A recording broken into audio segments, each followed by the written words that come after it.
Hello friends, welcome to Gayatri guides. तर मागच्या व्हिडिओमध्ये आपण F3चा जो काही IMP क्वेश्चन्स विथ आन्सर आहे ते बघितले किंवा S1 S2 सुद्धा आपला कंप्लीट झालेला आहे. तर या व्हिडिओमध्ये आपण S3च्या IMP क्वेश्चन्स बघूया. शिक्षणातील नवीन विचार प्रवाह. ठीक आहे, न्यू ट्रेंड्स इन एज्युकेशन. सगळ्यात पहिला प्रश्न डिस्कस करूया. संशोधन संकल्पना स्पष्ट करून महत्त्व आणि वैशिष्ट्य द्यायचे आहे. तर कोणत्याही विषयाचा शास्त्रीय पद्धतशीर अभ्यास करून नवे ज्ञान मिळवण्यासाठी जी काही प्रक्रिया केली जाते त्याला म्हणायचं आहे संशोधन. मग त्यामध्ये काय तर फॅक्ट्स असतील, काही थिअरीज असतील, काही कन्सेप्ट असतील, त्यांची पडताळणी करून त्या सुधारल्या जातात. त्याचं महत्त्व काय आहे? शिक्षण क्षेत्रात नवनवीन संकल्पना किंवा ज्या काही कल्पना आहे पद्धतींचा विकास होत असतो. दुसरं आहे शैक्षणिक समस्या ज्या आहे, प्रॉब्लेम्स आहेत त्यांचे ओळखून त्यांचं सॉल्व्ह केले जातात. शिक्षकांच्या व्यावसायिक प्रगतीत सुद्धा मदत होते. अभ्यासक्रम आणि अध्यापन प्रक्रियेत सुधारणा होते. विद्यार्थ्यांच्या गरजा असतील किंवा आवडीनिवडी असतील त्यांच्यानुसार शिक्षण काय होतं, अधिक उपयुक्त बनतं. तर वैशिष्ट्य काय असणार आहे? पद्धतशीर आणि शास्त्रीय प्रोसेस असणार आहे. वस्तुनिष्ठ आणि तर्कशुद्ध विचारांना आधारित असते. निष्कर्ष, सत्य आणि पुनरावृत्ती किंवा रिपिटेशन्स जे आहे ते सुद्धा या ठिकाणी करता येतात. नवीन जे काही कल्पना आहे, सिद्धांत आहे ते सुद्धा उपाय या ठिकाणी सुचवले जातात. सेकंड क्वेश्चन आहे नवोपक्रमाचे महत्त्व लिहा आणि नवोपक्रमशील शिक्षकाची वैशिष्ट्ये कोणती असतात ते सांगा. 4 मार्क्सला किंवा 3 मार्क्सला हा क्वेश्चन विचारला जातो. तर सगळ्यात पहिलं नवोपक्रम म्हणजे काय? तर शिक्षण प्रक्रियेत नवीन कल्पना, पद्धती, तंत्रे किंवा साधनांचा वापर करून शिक्षणात गुणवत्ता व आनंद वाढवणं म्हणजे काय? तर नवोपक्रम याला आपण म्हणू शकतो, इनोव्हेशन. ठीक आहे. महत्त्व आहे शिक्षण अधिक सजीव, आकर्षक आणि प्रभावी बनतं. विद्यार्थ्यांमध्ये जे काही क्रिएटिव्ह थिंकिंग असते किंवा मग थिंकिंगची जी काय आहे ती वाढत जाते. शिक्षक आणि विद्यार्थी दोघेही यामध्ये काय असतात? ॲक्टिव्ह लर्नर असतात किंवा ॲक्टिव्ह अध्ययन असतात. नंतर आहे शिक्षकांच्या पारंपरिक मर्यादा यातून दूर होतात. समाजाच्या बदलत्या गरजेनुसार शिक्षण काय होतं? सुसंगत बनत जातं. त्याची वैशिष्ट्ये काय आहे? मग सर्जनशीलता आणि नवीन प्रयोग करण्याची तयारी विद्यार्थ्यांना येते. विद्यार्थ्यांची मैत्रीपूर्ण आणि संवादात्मक वृत्ती वाढते. तंत्रज्ञानाचा प्रभावी वापर होतो. प्रॉब्लेम सॉल्व्हिंग किंवा पॉझिटिव्ह ॲटिट्यूड ज्याला आपण म्हणू शकतो, पॉझिटिव्ह सकारात्मक दृष्टिकोन निर्माण होतो. शिकण्याची आवड आणि जिज्ञासा सुद्धा वाढते. क्वेश्चन 3 बघूया. आपल्या दैनंदिन शालेय जीवनातील जाणवलेल्या समस्यांचा अग्रक्रम कसा ठरवाल? तर अर्थ आहे शालेय जीवनात विविध समस्या येतात, त्या सर्व काही एकाच वेळी सोडवता येत नाही. त्यामुळे त्यांचा जो काही गंभीरता आहे त्यानुसार अग्रक्रम ठरावा लागतो. जसं की समस्या ओळखणं. सगळ्यात पहिलं आयडेंटिफाय करणं की शाळेतील समस्या जी आहे ती किती त्याची गंभीरता आहे. जर खूप जास्त सिरियस असेल, ज्याच्यावर विद्यार्थ्यांना त्या समस्येचा जो काही परिणाम आहे तो भोगावा लागत असेल किंवा शाळेला त्या विषयाचा परिणाम जो आहे तो भोगावा लागत असेल तर ते आधी सॉल्व्ह केले जातात. मग त्याचं विश्लेषण केलं जातं की प्रत्येक समस्येचं कारण आणि परिणाम काय आहे. प्राथमिकता ठरवली जाते की ज्या समस्येचा विद्यार्थ्यांवर किंवा शिक्षणावर परिणाम होईल ती प्रथम घ्यावी, जसं की आता सांगितलं. साधनांची उपलब्धता बघायची असते.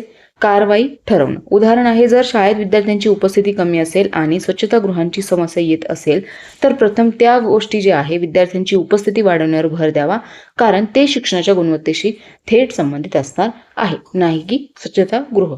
नंतर प्रश्न 4 आहे, कार्यवाहीची जी काही पद्धत आहे ती ओघ तक्त्याद्वारे तुम्हाला स्पष्ट करायची आहे. तर मग टप्पे काय काय असणार आहे आणि कृती कशा प्रकारे करायची ते तुम्हाला आन्सर या ठिकाणी लिहायचं आहे. सगळ्यात पहिला असणार आहे समस्या निवडणे. प्रॉब्लेम काय आहे ते आयडेंटिफाय करणं, माहिती संकलन करणं, इन्फॉर्मेशन कलेक्ट करणं. नंतर आहे रिझन शोधायचं आहे, रिसर्च किंवा मग रिझन ज्याला आहे ते आयडेंटिफाय करायचं.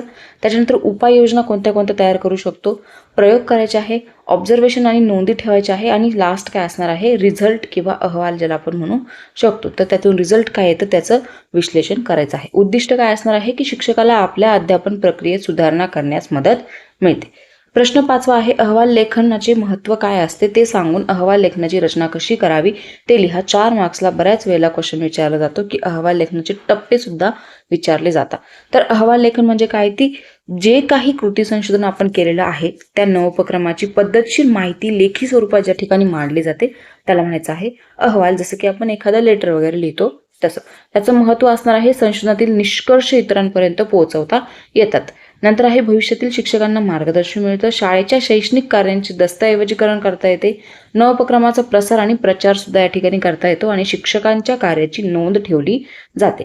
मग त्याची रचना काय आहे? सगळ्यात पहिलं शीर्षक द्यायचं आहे की का आपण अहवाल लिहितोय. नंतर प्रस्तावना द्यायची आहे की त्यामध्ये तुम्ही बॅकग्राऊंडला काय काय लिहिणार आहात.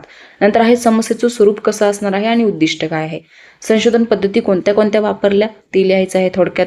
माहिती संकलनाची साधने तुम्ही काय काय वापरली, मग त्यातून तुम्हाला काय परिणाम सुचला, शेवट तुम्ही कोणत्या कोणत्या सूचना दिल्या आणि संदर्भ सूची लास्ट असणार आहे. ठीक आहे. प्रश्न 6वा बघूया. नव उपक्रमांचे शालेय जीवनातील महत्त्व आणि उद्दिष्ट स्पष्ट करायचे आहे. तर महत्त्व आहे शिक्षणात गुणवत्ता सुधारणं, विद्यार्थी शिक्षणात सक्रियपणे सहभाग घेणं. जिथे कुठे विद्यार्थी ॲक्टिव्ह लर्नर आणि चाइल्ड सेंटर आहे तिथे सगळेच पॉईंट जे असणार आहे ते तुम्हाला लिहायचे आहे. शिक्षकांचे व्यावसायिक कौशल्य आहे ते वाढवणं, शिक्षण अधिक आनंददायी बनवणं, विद्यार्थ्यांच्या सर्जनशीलता, आत्मविश्वास आणि सहकार्य वृत्तीचा सुद्धा विकास या ठिकाणी करणं. ठीक आहे. उद्दिष्ट आहे शिक्षण पद्धतीत सुधारणा घडवणं, विद्यार्थ्यांच्या ज्या काही शिकण्याच्या शैली आहे त्यांच्यानुसार शिक्षण त्यांना देणं गरजेचं आहे.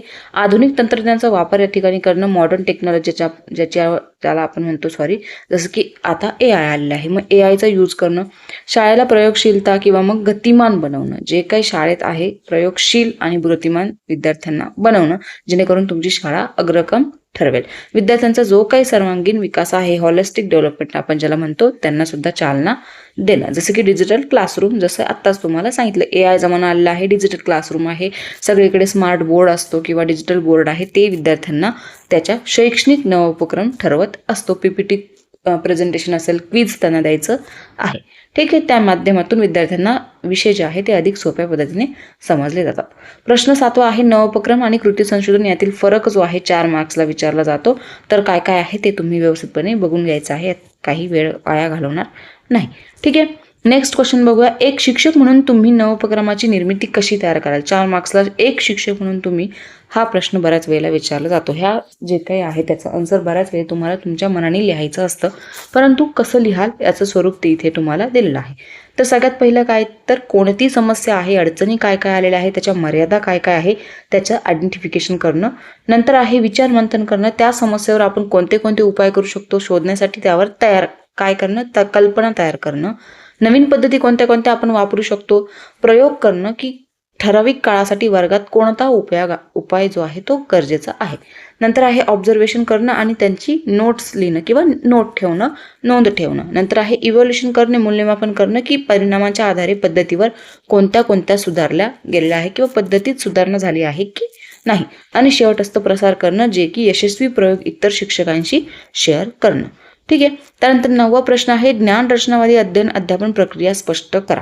खूप वेळेस विचारला गेलेला आहे, त्यामुळे इथे मी तुम्हाला सांगणार नाही की ज्ञान रचनावाद म्हणजे काय, तर पूर्व अनुभव आहे त्याच्या आधारावर नवीन ज्ञानात भर पाडणं. तर त्याची प्रक्रिया असते पूर्वज्ञान जागृत करणं, विद्यार्थ्यांकडे आधी असलेले जे ज्ञान आहे ते तपासणं. जसं की विद्यार्थ्यांना आधी वजाबाकी असेल, बेरीज आहे ती येत आहे की नाही तेच आधी तपासायचं आणि नंतर त्यांना गुणाकार आणि भागाकार शिकवायचा फॉर एक्झाम्पल. नंतर समस्या मांडायची आहे, चर्चा आणि गट कार्य करायचं आहे, अन्वेषण करायचं आहे, ज्ञानाची रचना या ठिकाणी करायची आहे, सामाजिकीकरण करायचं आहे आणि शेवट असतं इव्हॅल्युएशन की शिक्षक विद्यार्थ्यांचा विचार प्रक्रियेत निरीक्षण करतो आहे की नाही ते गरजेचं आहे. प्रश्न 10वा आहे ज्ञान रचनावाद म्हणजे काय, त्याची व्याख्या सांगून ज्ञान रचनावादामध्ये शिक्षकांची भूमिका कशी असते. तर ज्ञान रचनावादाची व्याख्या आपल्याला माहिती आहे. तर त्याच्यामध्ये शिक्षकांची भूमिका असते एक फॅसिलिटर, विद्यार्थ्यांना मार्गदर्शन करणं आणि उत्तर सांगू नये. म्हणजे काय, तर पण उत्तर सांगू नये, विद्यार्थ्यांना तुम्ही सपोर्ट करायचं की याचं उत्तर तुम्ही असं असं लिहायचं, परंतु पूर्ण त्यांना आन्सर सांगायचं नाही. एक प्रेरक म्हणून तुम्ही त्यांना शिक्षक भूमिका निभावू शकतात. निरीक्षक म्हणून असतो, सहभागी म्हणून आहे, मूल्यांकन करता आहे, संवादक असणार आहे. नंतर आहे 10 जीवन कौशल्य आहे ते सांगून विद्यार्थ्यांची सर्जनात्मक विचारशैली विकसित करण्यासाठी शालेय स्तरावर कोणते कोणते उपक्रम राबवाल. तर 10 जीवनसत्व आहे. हा प्रश्न 3 ते 4 मार्क्सला बऱ्याच वेळेला विचारला जातो. तर आपल्याला माहिती आहे की 10 जे काही जीवन कौशल्य आहे ते कोणते कोणते असणार आहे. तर पुढचा जो प्रश्न आहे तो या ठिकाणी डिस्कस करूया. शाळाबाह्य मुलांची व्याख्या सांगून त्यांचे प्रकार स्पष्ट करा. 3 मार्क्सला विचारला जातो. जे मुले वयोगटात शालेय शिक्षणासाठी पात्र असतात पण कोणत्याही शाळेत त्यांची नोंद झालेली नसते किंवा अर्धवट शाळा सोडून गेलेली असते त्यांना म्हणायचं आहे शाळाबाह्य मुले. आता त्यामध्ये प्रकार आहे कधीही शाळेत न गेलेली मुले, शाळा सोडून गेलेली मुले, अनियमित उपस्थिती असलेली मुले, काम करणारी मुले ज्याला आपण बाल कामगार म्हणतो, आणि 5वं आहे अपंगत्वामुळे शाळाबाहेर राहिलेली मुले. असे यांचे प्रकार असणार आहे. नेक्स्ट क्वेश्चन आहे मध्यान्ह भोजन योजना कधी आलेली आहे, काय आलेली आहे. हा एक क्वेश्चन 3 वेळेस विचारलो आणि 1 मार्क्ससाठी मध्यान्ह भोजन योजना डॅश डॅश या साली आलेली आहे. मिड डे मील ही 1 मार्क्ससाठी विचारलं जातं. जवळपास 4 मार्क्सचा क्वेश्चन यावर विचारला जातो. तर 1995 पासून मध्यान्ह भोजन योजना आहे ती सुरू झालेली आहे. मुलांना मोफत शिजवलेले पौष्टिक अन्न देणं हे त्यांचं ध्येय आणि उद्दिष्ट असणार आहे. विद्यार्थ्यांमधील भूक किंवा कुपोषण जे आहे ते कमी करणं, शाळेत त्यांची उपस्थिती वाढवणं व गळती कमी करणं, समानतेची भूमिका जी आहे, भावना आहे ती वाढवणं, आरोग्य आणि शिक्षण यांचा समन्वय घडवणं अशी यांची उद्दिष्टे आहे. नेक्स्ट क्वेश्चन आहे शाळा सिद्धी कार्यक्रमाची उद्दिष्टे काय आहेत, तर ज्याला आपण school standard and evaluation framework म्हणतो, SSEF हा जो काही कार्यक्रम आहे तो शाळांच्या गुणवत्तापूर्ण विकासासाठी राबवला गेलेला असतो. यांचं उद्दिष्ट आहे शाळेच्या जे काही कार्यक्षमता आहे त्यांचं मूल्यांकन करणं, त्याच्यानुसार शैक्षणिक ज्या काही गुणवत्ता आहे त्या सुधारण्याकडे लक्ष देणं, शिक्षक विद्यार्थी पालक यांच्यामध्ये समन्वय निर्माण करणं. मग त्यामध्ये तत्वे काय आहे, विद्यार्थी केंद्रित दृष्टिकोन आहे सगळ्यात पहिलं, चाइल्ड सेंटर, नंतर आहे पारदर्शकता आणि उत्तरदायित्व ज्याच्यामध्ये असायला हवं, ट्रान्सफॉर्मेटिव्ह फ्लेक्झिबिलिटी असायला हवी, सतत गुणवत्ता वृद्धी असणं, सहभागी व्यवस्थापन. ठीक आहे. नेक्स्ट क्वेश्चन आहे सर्व शिक्षा अभियानाचे उपक्रम थोडक्यात स्पष्ट करा. SSE त्याला आपण म्हणू शकतो, सर्व शिक्षा अभियान.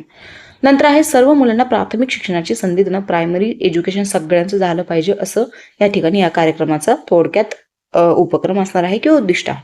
शाळा गळती कमी करणं, विद्यार्थ्यांना शाळेत बोलवणं जास्तीत जास्त प्रमाणात, मुली आणि दुर्बल घटकांना या ठिकाणी समाविष्ट करणं, शिक्षक प्रशिक्षण आणि संसाधन विकास करणं, बालकेंद्रित अध्यापन पद्धती देणं, नंतर आहे शैक्षणिक पायाभूत सुविधा सुद्धा उभारणं.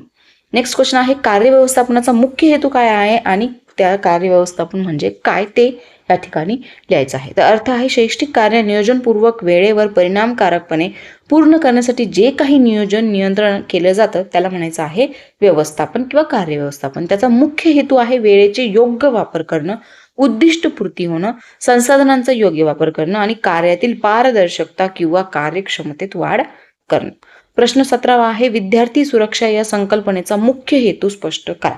तर विद्यार्थ्यांचे शारीरिक, मानसिक, भावनिक संरक्षण जे आहे ते करणं, शाळेतील अपघात, छेडछाड, हिंसा, सायबर धोके यांच्यापासून विद्यार्थ्यांना सुरक्षित ठेवणं, सुरक्षित सकारात्मक वातावरण देणं हे यांचे हेतू असणार आहे. नेक्स्ट क्वेश्चन आहे शैक्षणिक पर्यटनाचे मुख्य हेतू स्पष्ट करा. हाही क्वेश्चन 2 मार्क्सला विचारला जातो. तर प्रत्यक्ष निरीक्षणातून ज्ञान प्राप्त केलं जातं. आपल्याला माहिती आहे जेव्हा आपण एखादी गोष्ट प्रत्यक्ष बघतो तेव्हा ते आपल्याला समजते, जास्त काळ लक्षात राहते, म्हणजे त्यातून आपल्याला ज्ञान निर्मिती होते. अनुभव आधारित आहे, शिक्षणाला चालना मिळते. अनुभव जेव्हा आपल्याला मिळतो तेव्हा आपल्याला ती गोष्ट व्यवस्थित समजते. सामाजिक जाणीव आणि समज सुद्धा या ठिकाणी वाढते. इतिहास, संस्कृती, विज्ञान यांचा प्रत्यक्ष परिचय आपल्याला करून देता येतो. विद्यार्थी शिक्षकांमधील जो काही कन्व्हर्सेशन आहे ते सुद्धा वाढतं.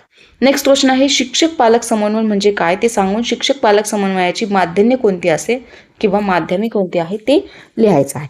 तर शाळेतील विद्यार्थ्यांचा जो काही होलिस्टिक डेव्हलपमेंट आहे तो शिक्षक आणि पालक यांच्यातील संवाद किंवा सहकार्य किंवा परस्पर संबंध म्हणजे शिक्षक पालक समन्वय असं म्हटलं जातं. जो काही पालक आणि शिक्षकांमध्ये जे काही कन्व्हर्सेशन होतं त्याला आपण म्हणतो शिक्षक पालक समन्वय. माध्यमे आहे पालक सभांचे आयोजन करणं, प्रगती वही जे आहे पत्रकाद्वारे त्यांना संवाद करणं, गृहभेटी घेणं, फोन, संदेश किंवा सोशल मीडिया थ्रू त्यांच्याशी कॉन्टॅक्ट करणं, पालक शिक्षक संघ आयोजित करणं. नेक्स्ट क्वेश्चन आहे तंत्रस्नेही शिक्षकाचे नेमके कार्य कोणते ते लिहायचं आहे. आता तंत्रस्नेही शिक्षक म्हणजे काय की ज्याला सगळ्या प्रकारचे जे काही डिजिटल प्लॅटफॉर्म आहे ते यूज करता आले पाहिजे. ठीक आहे. ह्या 4 मार्क्सला विचारलं जातं ज्याच्यामध्ये संगणक आहे, इंटरनेट आहे, स्मार्ट क्लासेस असतील त्यांचा योग्य वापर ज्या शिक्षकाला करता येतो त्याला म्हणायचं आहे तंत्रस्नेही शिक्षक. त्याच्यामध्ये अध्यापन सामग्री जी आहे ती व्यवस्थितपणे तयार करणं असेल, ICT कौशल्य विकसित करणं आहे, ऑनलाईन लर्निंग प्लॅटफॉर्मचा वापर करणं, तंत्रज्ञानाद्वारे शिक्षक अधिक आकर्षक आणि प्रभावी बनतं. त्यामुळे शिक्षक कसा असायला हवा, तंत्रस्नेही असायला हवा. नेक्स्ट क्वेश्चन आहे अप्रगत विद्यार्थी विहीन वर्ग या संकल्पनेचा अर्थ सांगा. तर अर्थ असणार आहे अशा वर्गात सर्व विद्यार्थी किमान अपेक्षित शिक्षण जे काही पातळी आहे ती गाठतात आणि एकही विद्यार्थी मागे राहत नाही. त्याला म्हणायचं आहे अप्रगत विद्यार्थी विहीन वर्ग. ज्या क्लासमध्ये एकही विद्यार्थी मागे राहत नाही, ज्याला आपण नाप किंवा फेल झालेला नाही त्याला म्हणायचं आहे अप्रगत. जसं की आपण म्हणतो 100% रिझल्ट आमच्या कॉलेजचा लागला म्हणजे काय, तर त्यांनी ती अप्रगत विद्यार्थी विहीन वर्ग किंवा मग अप्रगत विद्यार्थी शाळा जी आहे ती त्याची पातळी जी आहे ती गाठलेली आहे. उद्दिष्ट असणार आहे सर्व विद्यार्थ्यांना समान संधी देणं. शिक्षकांचे वैयक्तिक लक्ष त्या ठिकाणी दिलं गेलं पाहिजे. नेक्स्ट क्वेश्चन आहे शालेय नेतृत्व विकास योजनेचे महत्त्व सांगा. तर मुख्याध्यापक शिक्षकांमध्ये नेतृत्वगुण विकसित करणं, शाळेचे कार्य नियोजनबद्ध आहे की नाही ते बघणं, निर्णय क्षमता, जबाबदारी आणि सहकार्य वृत्ती वाढवणं, शाळेच्या गुणवत्तेत सुद्धा वाढ करणं.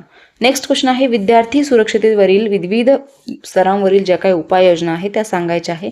त्याच्यामध्ये शारीरिक सुरक्षा आहे, फायर सेफ्टी असेल किंवा प्राथमिक उपचार आहे ते त्या ठिकाणी असणं गरजेचं आहे. मानसिक सुरक्षा ज्याच्यामध्ये सल्लागार असेल किंवा समुपदेशन ज्याला आपण म्हणतो, भेदभाव रहित वातावरण असायला हवं. नंतर आहे सायबर सुरक्षा ज्याच्यामध्ये डिजिटल साक्षरता, इंटरनेट वापरण्याचे प्रशिक्षण विद्यार्थ्यांना दिलं गेलं पाहिजे. सामाजिक सुरक्षता ज्याच्यामध्ये बाल सुरक्षा निर्मिती जे आहे, नियम जे आहे ते पाळले गेले पाहिजे. नेक्स्ट क्वेश्चन आहे शिक्षक पालक समन्वय राखण्यासाठी शिक्षकाची भूमिका कशी असायला हवी. तर पालकांशी नियमित संपर्क ठेवावे की तुमच्या पाल्याचे काय चालू आहे, त्यांचं प्रगती पुस्तक जे आहे ते विद्यार्थ्यांचं पालकांना दाखवणं गरजेचं आहे. विद्यार्थ्यांच्या प्रगतीबाबत वेळोवेळी माहिती देणं गरजेचं आहे. पालकांच्या मतांचा आदर करणं गरजेचं आहे. समस्यांचे समाधान शोधणं सुद्धा गरजेचं आहे. आणि शालेय उपक्रमात पालकांचा सहभाग वाढवणं हे सुद्धा या ठिकाणी इम्पॉर्टंट असणार आहे. नेक्स्ट क्वेश्चन डिस्कस करूया. शिक्षकांची आचारसंहिता 4 मार्क्सला इम्पॉर्टंट क्वेश्चन मध्ये बऱ्याच वेळेला विचारला जातो. तर सगळ्यात पहिलं काय तर विद्यार्थ्यांशी समान वागणूक जी आहे, इक्वल बिहेवियर ज्याला आपण म्हणू शकतो ते असायला हवं. सगळ्यात इम्पॉर्टंट पॉईंट आहे. दुसरा आहे व्यावसायिक प्रामाणिकता असायला हवं की तुम्ही जो व्यवसाय करता आहात तो प्रामाणिकपणे करता आहात. तुम्हाला तुमच्या व्यवसाय किंवा मग तुम्ही जे काम करता आहात ते तुम्ही मनापासून करताय, ते त्याच्यात तुम्हाला आवड आहे, ते त्या ठिकाणी गरजेचं आहे. पालक सहकारी समाजाशी सुसंगत संवाद ठेवणं गरजेचं आहे. वेळेचे आणि कर्तव्यांचे भान ठेवणं गरजेचं आहे. सगळ्यात मेन इम्पॉर्टंट आहे. 8 वाजेची शाळा आहे तर तुम्ही 9 वाजता येऊन चालणार नाही. ठीक आहे, म्हणजे जेव्हा तुम्ही तुमच्या वेळेचं पालन कराल तेव्हाच विद्यार्थी तुमच्यासारखं वागणार. शाळेची प्रतिष्ठा जपणं गरजेचं आहे. आणि कोणत्याही प्रकारचं धूम्रपान करणं या ठिकाणी तुम्हाला मनाई आहे. म्हणजे तुम्ही कोणत्याही प्रकारची जे काही धूम्रपान ज्याला आपण म्हणू शकतो ते करायचं नाहीये. नेक्स्ट क्वेश्चन आहे शिक्षणातील नीती तत्वांची गरज जी आहे त्यावर टिपा लिहा. नैतिक मूल्यांचा विकास करणं ज्याला आपण मोरल व्हॅल्यूज म्हणतो त्यांचा इथं डेव्हलपमेंट गरजेचे आहे. सामाजिक जबाबदारीची जाणीव असायला हवं, सोशल रिस्पॉन्सिबिलिटीज. शिक्षण व्यवस्थेतील पारदर्शकता असायला हवी. आदर्श शिक्षक आणि विद्यार्थी घडवता आला पाहिजे. शांततामय वातावरण या ठिकाणी निर्माण झालं पाहिजे. नेक्स्ट क्वेश्चन आहे अध्यापन एक व्यवसाय ही संकल्पना स्पष्ट करून त्याच्या सामाजिक दर्जा सविस्तर स्पष्ट करा. 4 मार्क्सला विचारलं जातं. अध्यापन एक व्यवसाय आहे असं म्हटलं जातं, तर का म्हटलं जातं? सगळ्यात मेन म्हणजे काय तर अध्यापन ही केवळ नोकरी नसून समाजाच्या विकासाची निगडीत एक सामाजिक व्यवसाय आहे, बरोबर, ज्यामध्ये विद्यार्थ्यांचा सामाजिक विकास होतो किंवा सगळ्या अंगाने सर्वांगीण विकास ज्याला आपण होलिस्टिक डेव्हलपमेंट म्हणतो, बौद्धिक असेल, मानसिक असेल, शारीरिक असेल, सामाजिक, सगळ्या प्रकारचा सगळ्या अंगांनी ज्या ठिकाणी विकास होतो त्याला म्हणायचं आहे अध्यापन किंवा मग सामाजिक व्यवसाय.